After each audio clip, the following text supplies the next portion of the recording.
بسم الله الرحمن الرحيم. السلام عليكم ورحمة الله وبركاته. إرجم ربي نقاف رحمن ربي ساني رت هاجرات وكان يدن.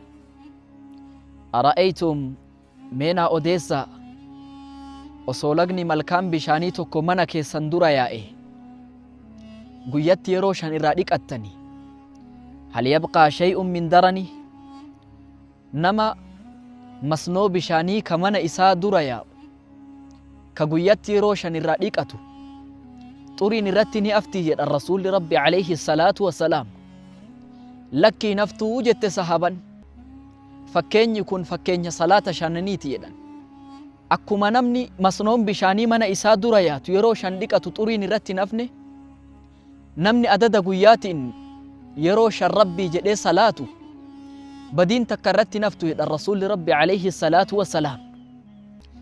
salaanni rabbii dirqama yeroo irratti geeffamuudha. awwalu maa tafqiduuna min diinikum al-amaana, durri wanni isin diin irraa dhabdanii amaanaadha jedhan. wa aakhiruhu as-salaat, xumura isaa salaata dhabdan jedhan. salaata rabbii haa jabeeffannu, nu harka akka hin galle. salaanni gaafatamaa dura guyyaa fuuldura rabbii dhaabbannuuti. wanni dura gabrichi wayta fuula rabbii dhaabbatu gaafatamu salaata. salaata rabbiititti haa jabaannu, isa haa tiifannu. inni ifaa qalbiiti, ifaa fuulaati, ifaa qabriiti. salaatatti haa jabaannuun dhaamsa. والسلام عليكم ورحمة الله وبركاته.